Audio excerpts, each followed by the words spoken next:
Si alguien sabe o conoce acerca de los entresijos del final de ETA, ese es Luis Rodríguez Aizpiolea, un periodista histórico del diario El País, hoy colaborador del diario de Prisa, y que, bueno, por fin hemos logrado en Periodista Digital que nos venga a visitar y hablar de este libro, precisamente los entresijos del final de ETA, pero también de todo lo que tiene que ver con el cese definitivo de la banda terrorista y qué va a pasar de aquí en adelante con el futuro político de la izquierda a Berchale. ¿Qué tal, Luis? Bienvenido. Hola, buenas, ¿qué tal?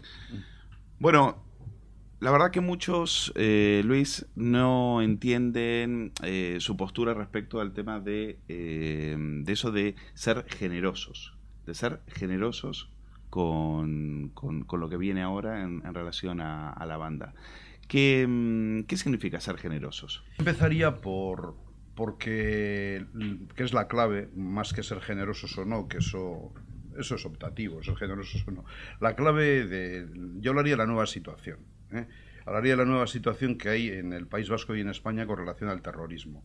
Creo que es por donde hay que empezar, desde mi punto de vista. Es decir, llevamos hace 2 años, algo más de 2 años ya, que ETA declaró el cese definitivo del terrorismo, ¿no? El 20 de octubre de 2011, y llevamos, desde ese tiempo, no ha habido ningún atentado terrorista, afortunadamente, ni tampoco ha habido extorsión a los empresarios ni a los profesionales por parte de la banda terrorista, ¿no? Creo que eso es un dato fundamental, y además conviene remacharlo, porque a veces ves los medios, sobre todo de la capital, y da la impresión de que ETA sigue ahí. Se habla tanto a veces de ETA en determinados momentos que parece que ETA está ahí, cuando ETA ya, en fin, el terrorismo ha desaparecido. Yo sí creo que el terrorismo ya no va a volver. Y luego además esto lo avalo con más argumentos. Es decir, otro dato fundamental de la actualidad y de la realidad es que la izquierda abertzale, en fin, lo que ha sido históricamente el brazo político de ETA, ya en febrero de 2011, es decir, dentro de nada va a hacer 3 años, en sus estatutos rechaza expresamente la violencia de ETA. Es que aparece así en los estatutos de Sortu, el nuevo partido de la izquierda abertzale, hace 3 años. ETA, bueno, ellos, en fin, rechazamos expresamente la violencia de ETA. Es que está así.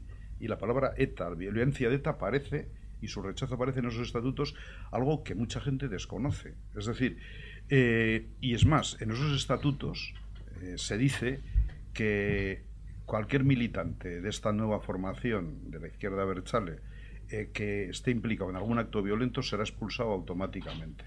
Este es otro dato muy importante de la realidad. Y el tercero dato de la realidad muy importante es que el 28 de diciembre pasado, hace un mes exactamente, el colectivo de presos de ETA admitió la legalidad penitenciaria y la reinserción individual, que es lo mismo que reconocer, luego lo tendrán que hacer ahora individualmente, el rechazo a la violencia terrorista. 2, el reconocimiento del daño causado. 3, la posibilidad de compensar o de resarcir económicamente a las víctimas del terrorismo. Creo que son 3 logros históricos que avalan que ETA ha terminado. Entonces, yo creo que esa es la clave. Es decir, por tanto, yo no estoy tanto en la generosidad como en que se cumpla la ley. Es decir, yo creo que lo que tiene que hacer, a la vista de esos 2 datos, el gobierno es cumplir la ley, limitarse a cumplir la ley. Y en segundo lugar, yo creo que también, por otro lado, hay que cambiar el discurso. Creo que hay que hacer una pedagogía, tanto desde las instituciones como de los medios de comunicación, para contar esto con más claridad, porque este mensaje, que esto es la realidad, no llega a la opinión pública porque no se cuenta así. Sorprendió, Luis, que la otra vez decía en uno de los artículos en El País que el que estaba haciendo pedagogía era el diario Gara respecto a eso, lo cual hizo que, por ejemplo, otros críticos como otros polemistas como Hermann Tertsch, por ejemplo, dijeran, bueno, por ahí está Aizpiolea, que es un fan de ETA y demás. ¿Qué quiere decir eso de la pedagogía y por qué llama la atención, según usted, que la haga Gara? Puedo hacer una respuesta larga, ¿no? Primero, esto de que yo soy amigo de ETA y de la izquierda abertzale. Voy a contar cosas que no he contado nunca. Una, yo soy fundador del diario Egin. Es que aprovecho la ocasión para... introduzco yo mismo alguna pregunta a tu pregunta, ¿no? Me parece perfecto. Yo empecé en el diario Egin, soy fundador del diario Egin. ¿Año 77? En el año 1977, ¿no? Y tengo que decir aquí, y lo he dicho, no lo he dicho prácticamente nunca, casi nunca, que un año y medio después fuimos expulsados de ese periódico, la mayoría de la redacción. Es decir, cuando yo entré en el diario Egin en el 77, era un diario plural. Tenía como referente el diario El País, que en el momento era una realidad emergente, y lo que sucedió fue que el periódico no alcanzó las cotas de rentabilidad suficientes, y entonces eso hizo que necesitara ampliar capital, y entonces entró una parte de los accionistas minoritarios se hicieron con el control del periódico y eran el brazo, vamos a decir, político de ETA. Se hicieron con el control del periódico, esto fue a finales del año 78, y en el 79 nos dijeron a la redacción que asumíamos la alternativa CAS, que era la alternativa de ETA en aquel momento, o mejor que nos fuimos.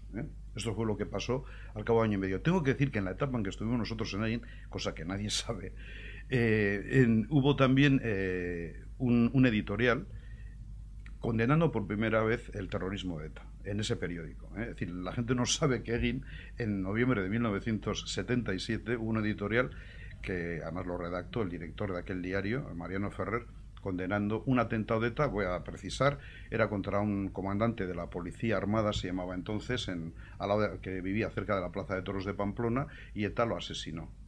Y entonces esta persona, es decir, la redacción decidió hacer un editorial por primera vez condenando a ETA, ¿no? Evidentemente esto no gustó nada a esa minoría que decía antes que en ese momento era minoría, y cuando se hizo con el control, evidentemente, del periódico, por ampliación de capital, echó a toda la redacción que había. Bueno, prácticamente nos echó porque nos dio, o aceptamos la alternativa a CAS, la alternativa a ETA, íbamos a la calle y nos fuimos a la calle. Yo he conocido el totalitarismo de la izquierda abertzale y de Herri Batasuna en su mayor crudeza. Eran unos totalitarios. Y por eso estoy en condiciones de decir, 30 y tantos años después, que Otegi no es exactamente lo mismo que lo que yo viví en el año 77. Aquellos eran una panda de totalitarios peligrosos al servicio de una banda terrorista. Otegi y compañía son gente que viene de esa misma cuña, pero están intentando, o han intentado, llevar a la izquierda abertzale, sacarla de las vías violentas y llevarla a las vías pacíficas.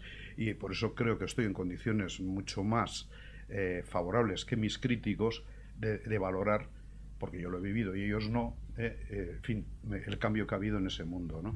Y luego también tengo que decir otra cosa, ¿no? A los que me acusan de ser proetarra, cuando se rompe esto sí que no lo he dicho nunca, cuando se rompe la tregua de la última, la de Zapatero, la del año 2006, en el atentado de la T4, la revista de ETA, que se publica en el verano del año 2007, en esa revista de ETA solo amenaza a 2 periodistas, solo a 2.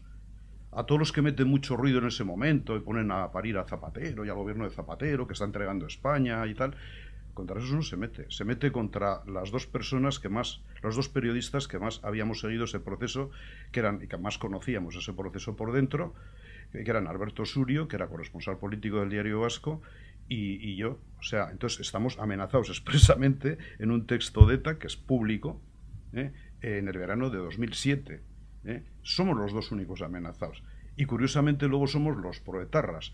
Que yo sepa, toda esta gente que nos critica, y no voy a dar nombres porque ya se sabe quiénes son, ninguno salió amenazado expresamente por ETA después de 2007, ¿no? Después de que, la T4 se rompe, como sabes, la bomba de la T4 está en el 2006, pero el comunicado de ruptura de la banda del proceso aparece en el verano del 2007. Esto nunca lo he contado, pero conviene que lo diga como estoy oyendo demasiado, que yo soy proetarra. Yo soy un gran enemigo de ETA, y además voy a corroborarlo aquí también.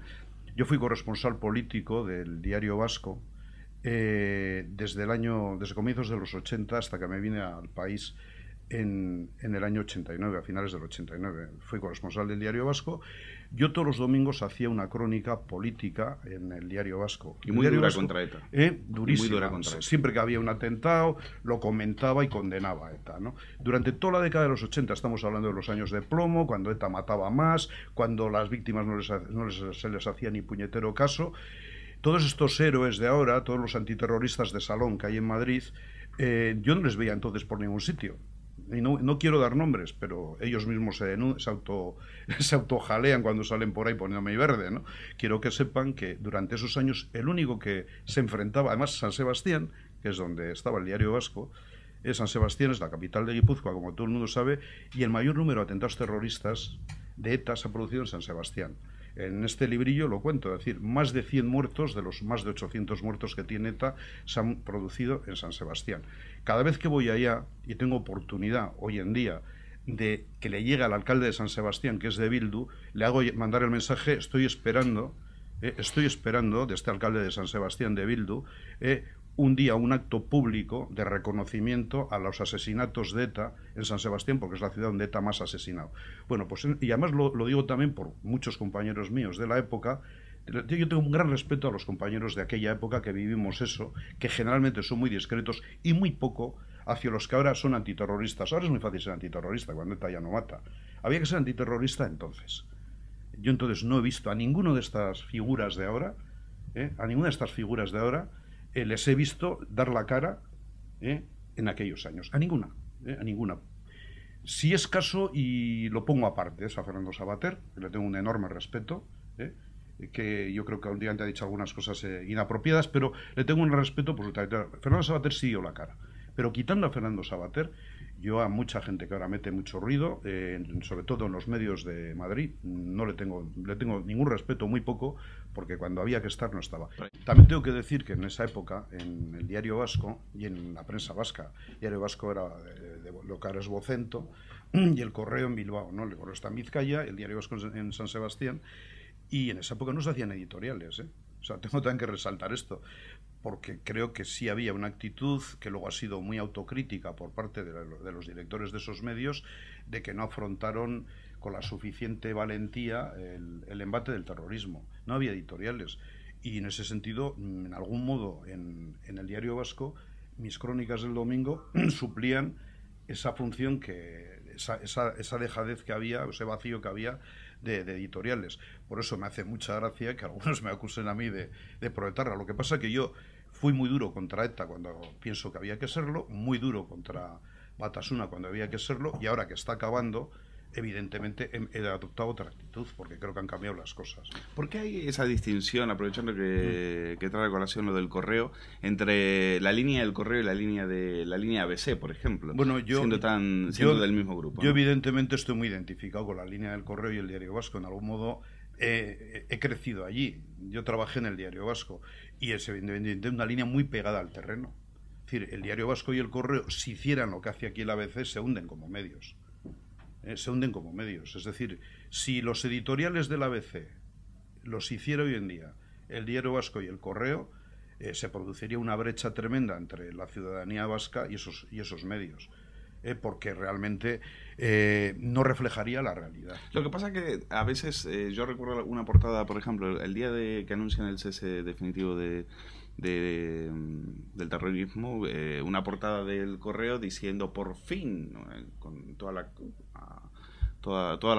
la portada completa, decía por fin ETA anuncia el fin el cese, bueno, como le llamaron, ¿no? El cese definitivo de la violencia, no recuerdo ahora los términos. Con lo cual, aquí en Madrid hay más escepticismo frente a eso. Tratándose de una banda terrorista, pues lo mínimo que se puede tener es un poco de cuidado y de cautela frente a ese tipo de anuncios, ¿no? Sobre todo cuando ETA los ha traicionado tantas veces. No, lo que pasa es que en el País Vasco quienes seguían el tema tenían muy buena información y ya sabían, como yo también lo sabía, porque nosotros en el País seguimos una orientación muy parecida a la del Correo y el Diario Vasco, a la de la prensa vasca. Nos quedamos prácticamente solos, todavía existía público, pero los otros tres grandes medios escritos nacionales iban en la dirección del total escepticismo, ¿no? Yo simplemente digo una cosa, han pasado 2 años y medio, casi 2 años y medio, que la gente juzgue quién tenía razón.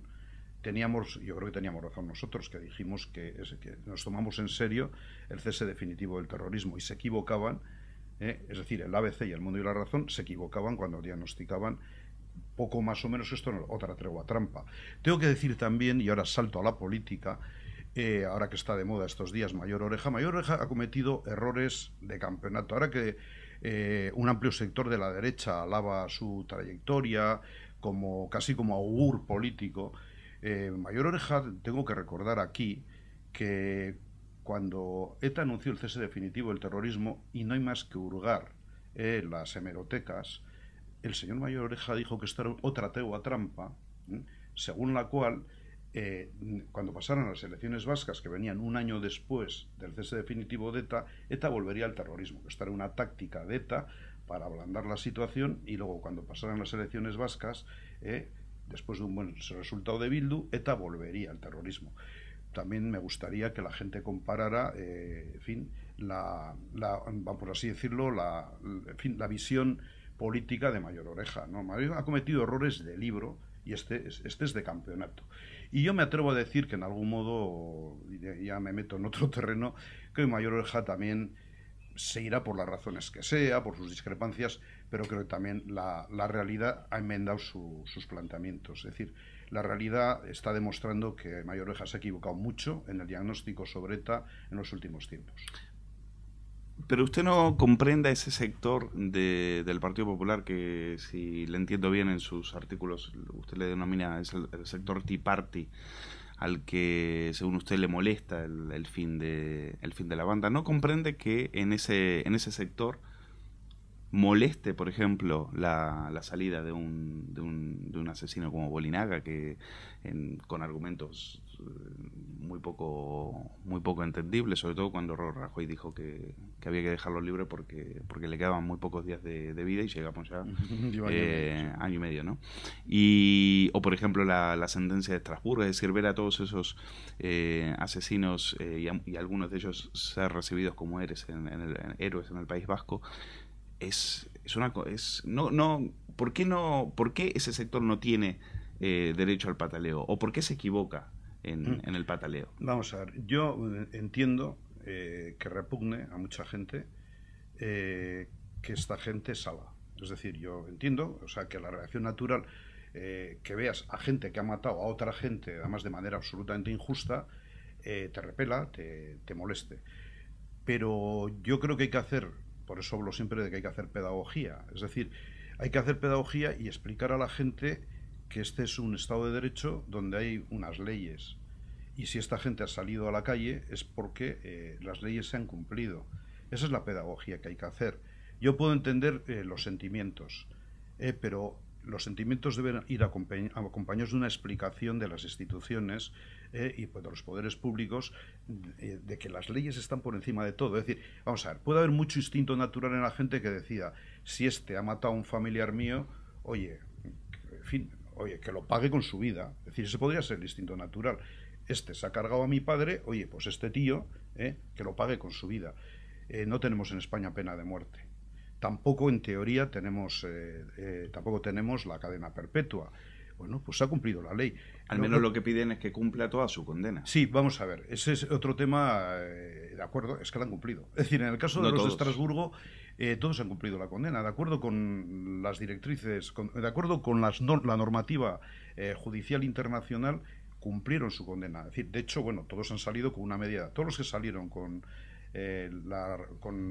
a raíz de la decisión del Tribunal de Estrasburgo, salieron con una media de 25 años de condena cumplida. Hombre, a algunos les podía quedar 2 o 3 años más, pero primero no se ha puesto en valor que llevaban una media de 25 años de condena, que es mucho tiempo.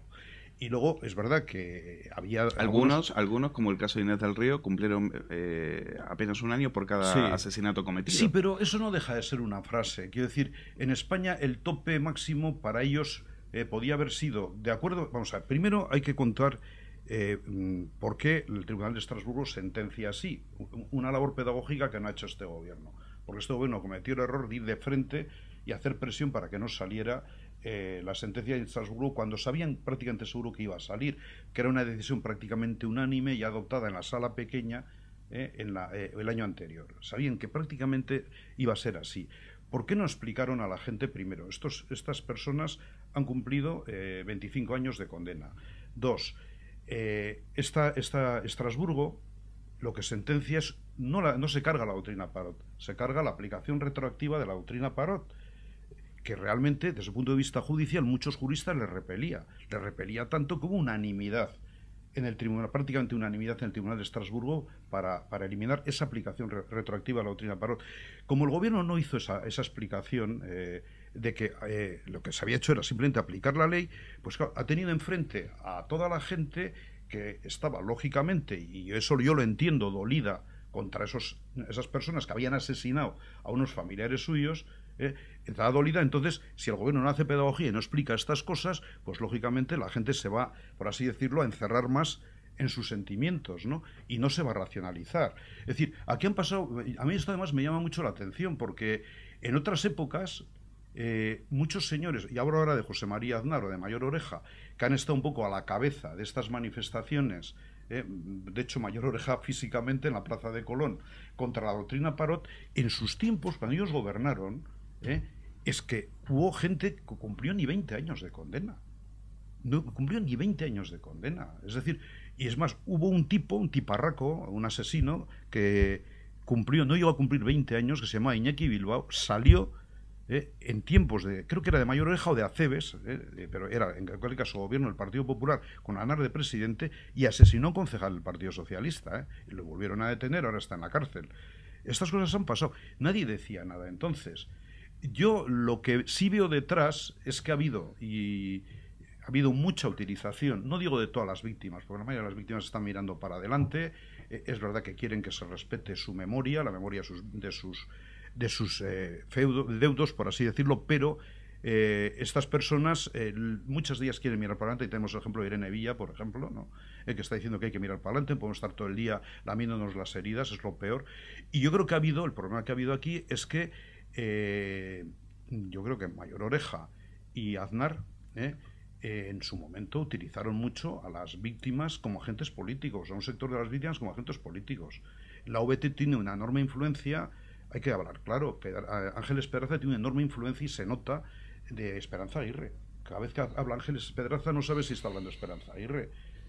Y yo no creo que eso representa al colectivo de víctimas. Puede representar un sector de las víctimas, para un sector, yo creo que no amplio, no creo en todo que caso, en todo caso, Mayor Oreja ha dado un paso al costado, ha renunciado a encabezar listas europeas del Partido Popular, y eso está claro que no ha querido tragar con la política antiterrorista de este gobierno, lo cual le enaltece. Bueno, yo creo que Mayor Oreja, he dicho antes también, creo que se ha equivocado mucho en los últimos tiempos. Aparte que Mayores Orejas hay varios, Quiero decir, yo conocí a Mayor Oreja con el que tuve una relación muy estrecha. Yo en el país llevaba en los años 90, él entró en el 96 como ministro del Interior, ya le conocía de antes, del País Vasco, y en el año 96 tuve una relación muy estrecha siendo el ministro del Interior y yo siendo corresponsal político del país. Pero vamos, yo tenía una relación, no voy a decir cotidiana, pero casi, Yo he comido muchas veces con Mayor Oreja del año 96 al 2000, y aquel Mayor Oreja no es este, O sea, yo este Mayor Oreja no sé cuál es. Es decir, aquel Mayor Oreja del año 96-97 hablaba de un proyecto compartido para el País Vasco, que el PNV, el Partido Socialista y el Partido Popular se tenían que poner de acuerdo para resolver el tema vasco. Aquel Mayor Oreja apoyó a Aznar en un intento de diálogo con ETA en el año 98. En fin, aquel Mayor Oreja estaba en otras coordenadas, estaba dispuesto, desde luego Aznar estaba dispuesto en el año 98 a un acuerdo de paz por presos. Es mentira cuando Aznar dice por ahí, como ha dicho, que cuando él mandó una delegación en el año 1999 en Suiza, y además voy a ser preciso, mandó a Javier Zarzalejos, a Martí Fluixá, Javier Zarzalejos era secretario general de la Presidencia, Martí Fluixá era el número 2 de Interior, y luego a su asesor personal, el marido de Celia Villalobos, que ahora no me acuerdo del nombre, Arriola. Bueno, pues cuando mandó a estos tres a hablar con ETA, no es verdad que les mandó a hablar con ETA, hablaron con los ETA y le dijeron a los ETA, no, nosotros vamos a continuar, y que se volvieron y se fueron. No. Él fue allí con la intención, mandó esa delegación con la intención de negociar la paz, o sea, que ETA terminara a cambio de tomar medidas con los presos. Y entonces él ha falsificado la historia cuando dice que lo que pasó ahí fue que, lo que he dicho antes, o sea, que fueron, como vieron que ETA no no estaba, estaba dispuesta a continuar, que se volvieron, ¿no? Así todo, Luis, estamos viendo espectáculos ciertamente lamentables, porque ¿qué tiene de malo, en todo caso, no aceptar, querer la derrota definitiva de ETA? Y no estamos viendo señales en ese sentido. En uno de los artículos usted lo señala al pasar. Usted exige que un perdón explícito, un pedido de perdón explícito por parte de la banda terrorista. Y no estamos viendo esas señales. Yo veo lo siguiente. Es decir, primero, la derrota de ETA ya la tenemos. Es decir, ETA ya ha perdido y la democracia ha ganado. Y doy tres argumentos que antes he apuntado. Primero, primera derrota de ETA. ETA cesa definitivamente el terrorismo hace 2 años sin haber logrado ninguno de sus objetivos políticos. ETA se enfrenta a la democracia española. ETA venía del franquismo, como todos sabemos. ETA político-militar desapareció al poco de la aprobación del Estatuto de Guernica y sigue la rama militar de ETA hasta hace poco. ETA militar sigue porque su pretensión era conseguir el derecho a la autodeterminación para el País Vasco y la unidad del País Vasco con Navarra. Entonces, ha terminado hace 2 años y pico el terrorismo sin haber conseguido ninguno de los dos objetivos por los cuales ha estado 30 años haciendo terrorismo. O sea, esa es una primera derrota de ETA. La segunda derrota de ETA es que su brazo político haya firmado en sus estatutos, como decía antes, el rechazo expreso a la violencia de ETA. Mucha gente no lo sabe, pero mirar los estatutos de Sortu. Y el tercero es que sus presos que querían salir con una amnistía y con una negociación, salen de la cárcel, asumen la legalidad penitenciaria y saldrán como los demás, cumpliendo beneficios penitenciarios, teniendo que rechazar la violencia, reconociendo el daño causado.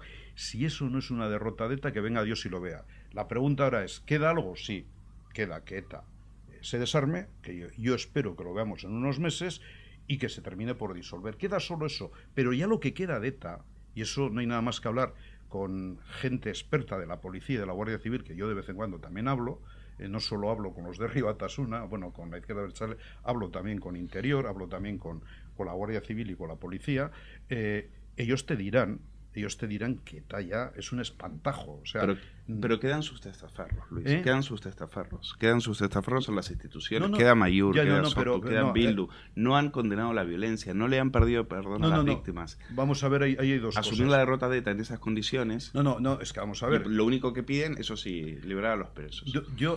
Vamos a ver, yo lo que tengo que decir en este sentido, primero, es que si en unos estatutos, en los estatutos de Sortu, dice que rechazan expresamente la violencia de ETA, están condenando al terrorismo ya, por eso son legales. Si el Tribunal Constitucional les legalizó, es porque rechazaban el terrorismo. Y además el terrorismo de ETA. Pero parece que públicamente les da vergüenza asumir sus propios estatutos. ellos siempre han dicho ya, a raíz de los estatutos, ellos sí dicen que... Porque cuando se les pregunta por qué no condenan tal o cual hecho, es verdad que ellos hablan más del lengua. Futuro, es decir, su compromiso es de cara al futuro. Yo sí, vamos a ver, que falta eso es verdad. Es decir, sí falta eso. Es decir, ellos sí, por eso lo he dicho antes, a mí me gustaría que el alcalde de San Sebastián, la ciudad donde más atentados terroristas de ETA ha habido, es decir, bueno, y quien dice el alcalde de San Sebastián, dice de Durango, allí donde ha habido, en fin, que pidan perdón por su complicidad con el terrorismo. Es verdad que si la izquierda abertzale no hubiera sido tan cómplice del terrorismo como lo fue en el pasado, ahora ya no lo es, ahora ha roto con eso, pero en el pasado sí lo fue, ETA hubiera acabado antes. Eso es verdad. Y que por eso tienen que pedir perdón, es verdad. Ahora, ¿por eso hay que ilegalizarles? No se les debe ilegalizar. Primero, porque ellos cumplen con la ley. Es decir, en sus estatutos cumplen con la ley. Segundo, en sus estatutos ellos se han comprometido a expulsar de sus organizaciones a quienes incurran en actos violentos. Y luego además, ahí me remito, por eso en ese libro le doy mucha importancia, al Pacto de Ajuria-Enea, ¿no? El Pacto de Ajuria-Enea, que es un poco la clave que fija la estrategia de la lucha contra el terrorismo, asumido por todos los partidos, incluida la Alianza Popular de entonces y el partido de Adolfo Suárez, el CDS, que todavía existía. Entonces, ahí en esa unidad, lo que se pretendía, final de ETA. Es decir, ahí se fija el final de ETA. Tiene que ser la desaparición del terrorismo y lo que ha sido su brazo político que aflore como partido rechazando el terrorismo. Es lo que ha pasado. Ese es el final de ETA, el del pacto jurídico que estamos viviendo. Claro, si uno lo que quiere es que se hagan, que militen en el Partido Popular o en el PSOE, van de cráneo. Los de Bildu nunca van a militar en el Partido Popular ni en el Partido Socialista. O sea que yo me conformo que cumplan la ley y rechacen el terrorismo. O sea que usted no entiende a esas víctimas que se sienten despreciadas por el gobierno del Partido Popular y que dicen, Mariano Rajoy nos está pasando la mano por el lomo, nos está diciendo está lloviendo mucho y nos deja... No, vamos a ver, aquello fue una frase desafortunada de Mariano Rajoy.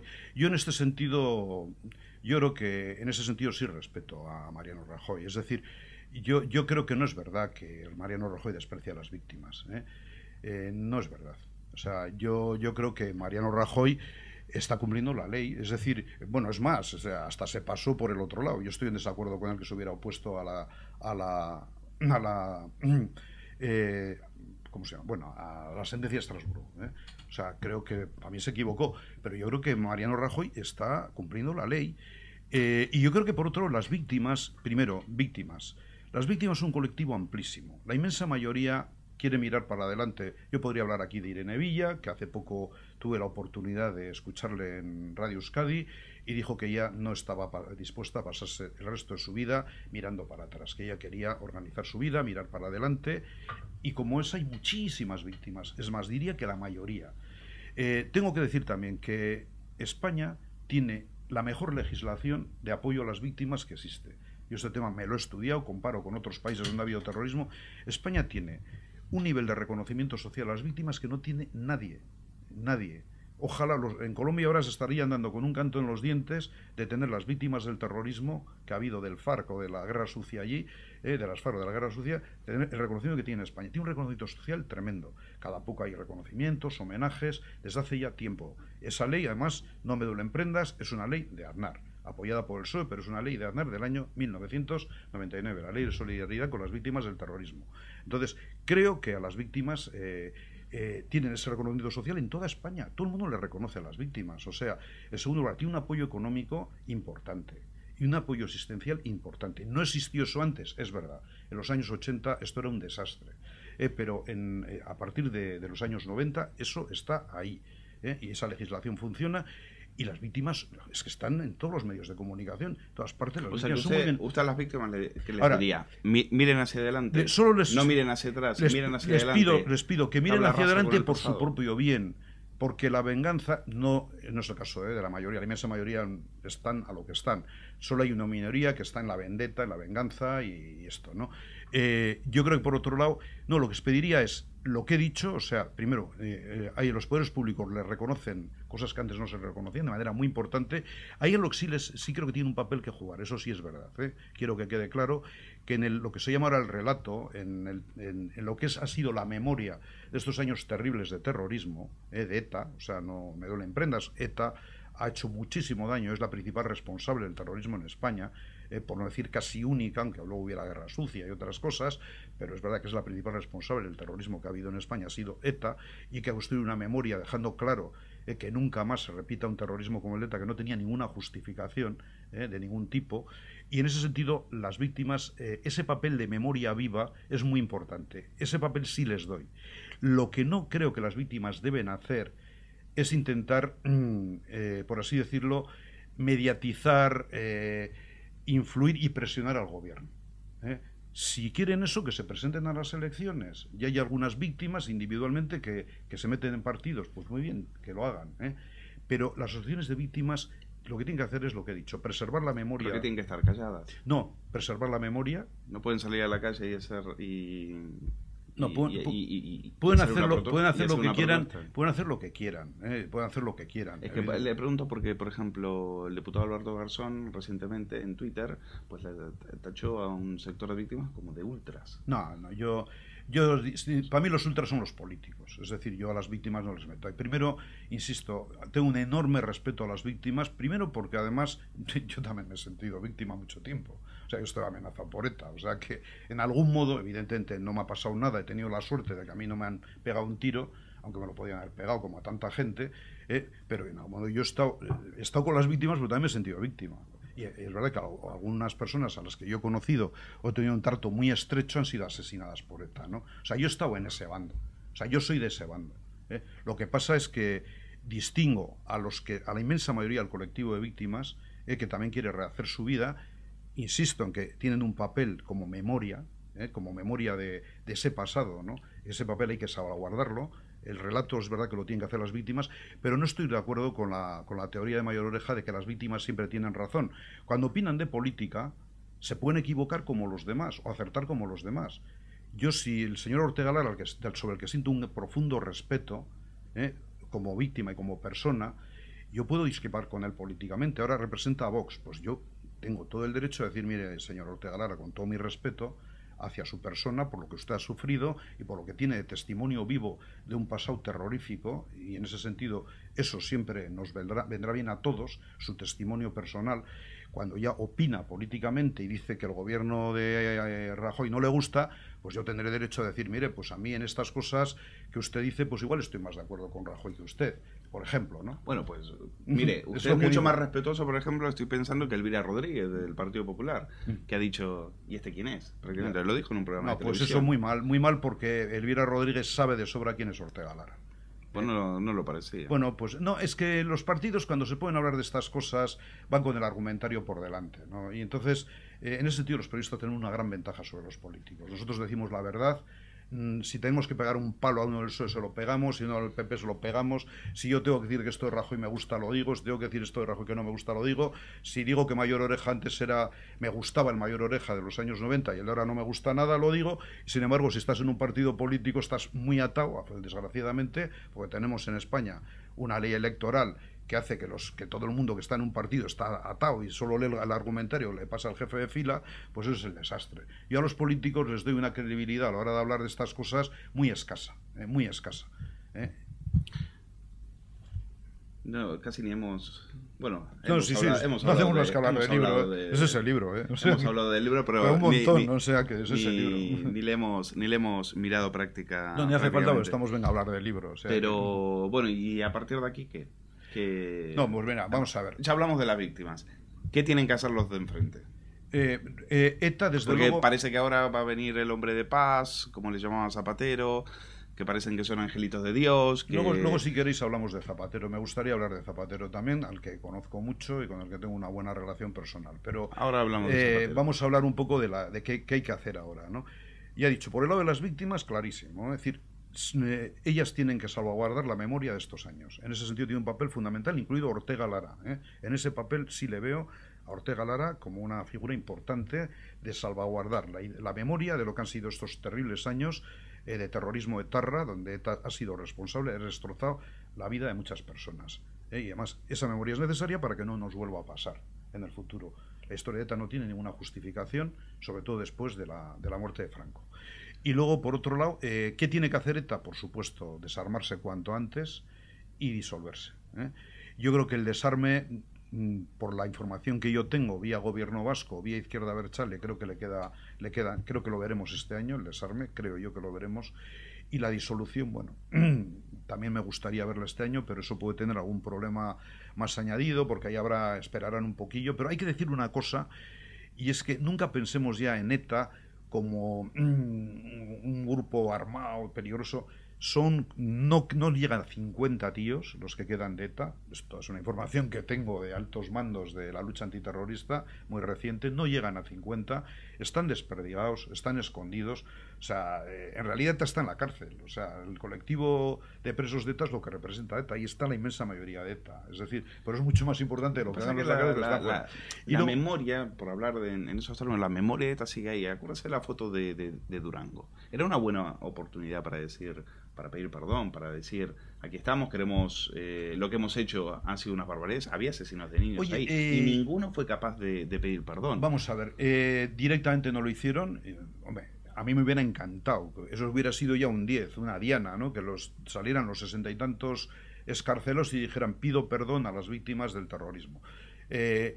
Bueno, lo medio dijeron, tú léete el comunicado y algo, no lo dijeron con esa rotundidad, que eso nos hubiera encantado a todos. Pero si te lees el comunicado, sí dijeron, reconocieron el daño causado en algún momento, pero lo importante es esa retórica, como usted dice en sus artículos, es infumable. No, por eso es infumable. Pero yo me quedo con la esencia, por eso yo a la hora de analizar estas cosas no me quedo con la retórica, que es infumable, insisto, o sea, me quedo con los hechos. El hecho es que estos señores, o sea, hace unos años decían que iban a salir por la puerta grande con una amnistía. Luego dijeron que con una negociación entre el gobierno y ETA. Y ahora salen, van a tener que cumplir sus condenas, de acuerdo con la legislación penitenciaria, salen, pero van a salir teniendo que rechazar la violencia. Es que es lo que, cuando dicen que asumen la legalidad penitenciaria, están diciendo eso. Van a tener que rechazar la violencia para acogerse a beneficios penitenciarios, reconocer el daño causado y tratar de resarcir económicamente a las víctimas del terrorismo. Es decir, es que eso es una victoria en toda regla. Ellos no lo dijeron así, pero cuando están diciendo que asumen la legalidad penitenciaria y la reinserción individual, están siguiendo la vía Nanclares, la vía de los que ellos llamaron traidores hace unos años, ¿no? Los disidentes de ETA.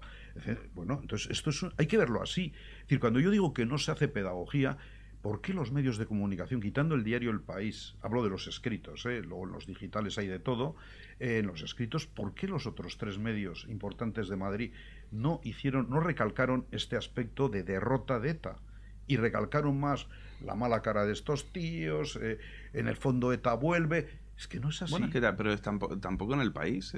Jorge Martínez Reverte, en un artículo en el diario El País, ha dicho que la palabra paz le repugna y que él dice, yo seré muy canalla, pero yo prefiero la palabra Jorge Martínez Reverte le conozco. Y eso lo ha escrito en El País. Sí, pero bueno, Jorge Martínez Reverte es un colaborador, quiero decir, y colaboradores tenemos muchos. El País es un periódico plural y tiene de todo, no como otros periódicos que hay por ahí que solo tienen de un bando, ¿no? O sea, quiero decir, me gustaría que La Razón acogiera a gente que piensa exactamente como yo. No digo que yo quiera ir a La Razón para nada, no estoy diciendo eso. Digo que me gustaría que cogiera gente que piensa como yo. El País tiene afortunadamente a gente que piensa de colores muy variados, pero su línea editorial, que es lo importante en un periódico, su línea editorial va más en la línea en la que yo digo.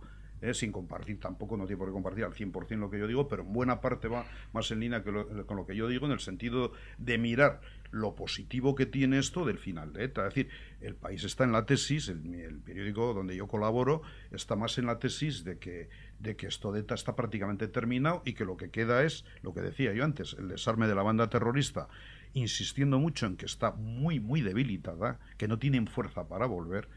Y además, aunque quisieran, tendrían encima a la izquierda Berchale enfrente, que después de lo mal que lo han pasado con la ley de partidos y la ilegalización, no quieren volver a las andadas, y también tendrían un Valladar ahí. Quiero decir que esto se ha acabado. Entonces, yo ese discurso no lo veo ni en el ABC ni en el Mundo de la Razón, no veo con nitidez esa idea que es real de que ETA, tal como la hemos vivido, ya ha terminado. Que lo que queda es un espantajo. ETA en este momento es un espantajo. Eso no lo veo. Y, sin embargo, eso choca con lo que a mí me dicen altos mandos de la Guardia Civil y de la Policía Nacional. Me dicen que ETA es un espantajo. Pero también les choca a esos medios, por ejemplo, que Josu Ternera esté ahí, que la policía lo tenga localizado y no lo detenga. Yo creo que se escapó, Yo creo que se escapó. Josu Ternera creo que se escapó. Ahora, tampoco a estas alturas, ¿qué importancia tienen los 40 o 50 que tienen? A mí me parece bien que les detengan, Quiero decir que, oye, tienen causas pendientes.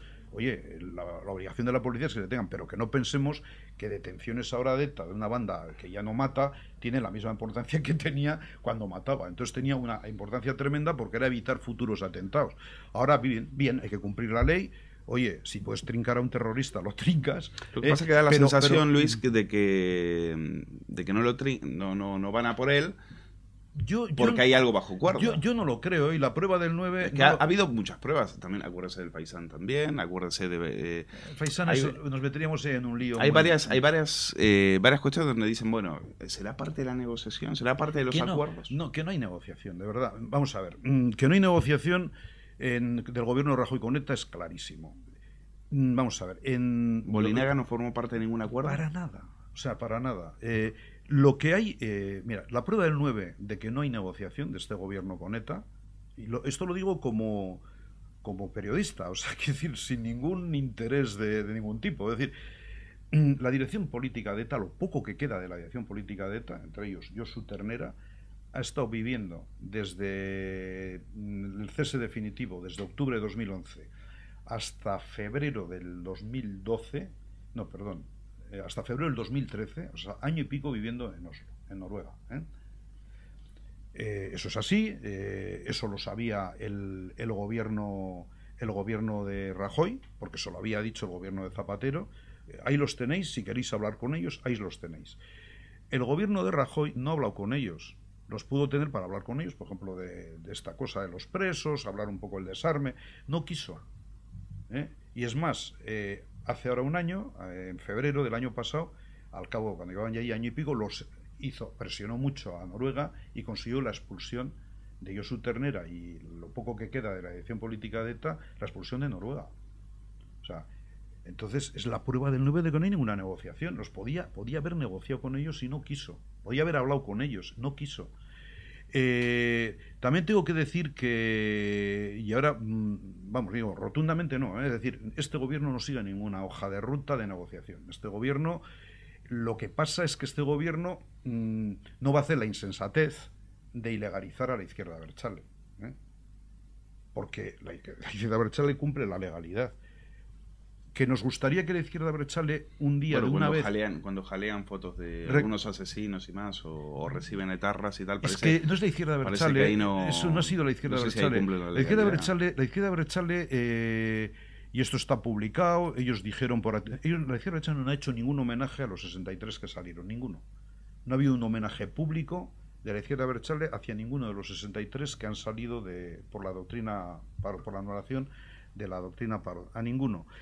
Lo que hubo a la salida de algunos de ellos es familiares y amigos que sí les homenajearon, pero eso es en el terreno estrictamente privado.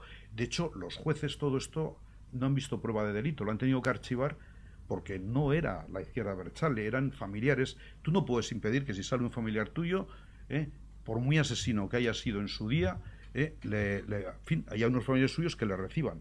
Y le reciban con cierta alegría porque, bueno, después de 25 años ha salido a la calle. Eso tú no lo puedes impedir.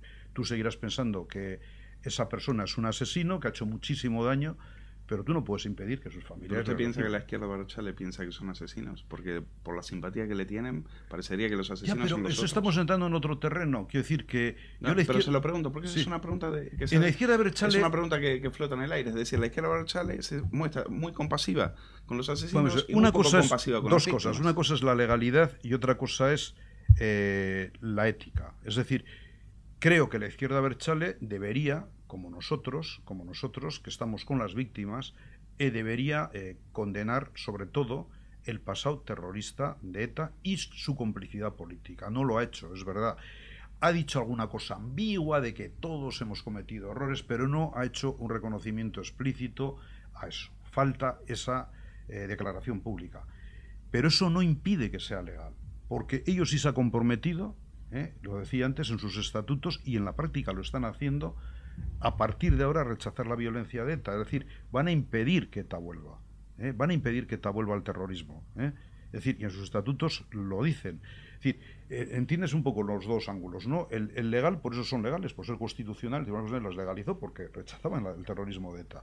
En el pasado, pues sí, deberían hacerlo, pero eso y me gustaría que lo hicieran, y habrá que presionar para que lo hagan, y habrá que insistir mucho en que lo hagan, acabarán haciéndolo. Bueno, también tengo que decir, esto es otra información, en el libro lo digo, esa reflexión moral, ética, ya se está dando en algunos de ellos. Otegi, por ejemplo, ya ha dicho que en la cárcel y en algunas declaraciones, tiene un libro de entrevista publicado hace unos meses, donde habría esta reflexión moral. Decía que había que reflexionar sobre el pasado, sobre el daño causado en el pasado por parte de ETA, y esa reflexión ha empezado en algunos de ellos, en la gente más pues lucida. Esperamos que lo diga públicamente, sobre todo el que ha causado dicho, él también. En un libro de entrevista lo ha dicho, y luego cuando se lo preguntó Jordi Évole, pues ni siquiera se atrevió a condenar la violencia. Jordi Évole fue hace 2 años. Quiero decir que las cosas van cambiando. En 2 años ha cambiado mucho. Yo creo que está cambiando, sí, es un proceso. Él empezó, vamos a ver, Otegi también empezó a cambiar a raíz de la T4 sobre todo. Es verdad que... Bueno, aprovechemos y hablemos de Zapatero. Sí. Entonces, T4. Que ¿siguió Zapatero negociando con los terroristas después del atentado de la T4? Lo que él llamó un accidente. Bueno, la T4 hubo... Bueno, prácticamente fue el final. Es verdad que en la primavera del 2007 Tony Blair le pidió que se sentara a hablar con ETA otra vez porque ETA iba a hacer una propuesta nueva. Entonces, con mucho escepticismo, él y Rubalcaba mandaron a Eguiguren y a Rodolfo Ares y algunos más a hablar con ETA y con la izquierda abertzale a Ginebra, ¿no?, en la primavera del 2007. Es verdad que él públicamente lo negó, es verdad que mintió públicamente porque dijo que no había conversaciones, y las hubo, pero esas conversaciones se rompieron en junio del 2007 porque evidentemente ETA no traía ninguna propuesta. Lo que quería era retomar los contactos y continuar, ¿no? Para nada, porque ETA ya había decidido en aquel momento romper lo que, por así decirlo, la hoja de ruta, que era una hoja de ruta de paz por presos. ETA quería introducir una negociación política y, lógicamente, ni el gobierno de Zapatero ni ningún gobierno tenía poder para negociar políticamente con ETA, ¿no? Entonces, y ahí se rompió, se produjo la ruptura definitiva. A partir de ahí, el gobierno de Zapatero ya no tiene ninguna relación con ETA, ningún contacto, rompe todos los contactos.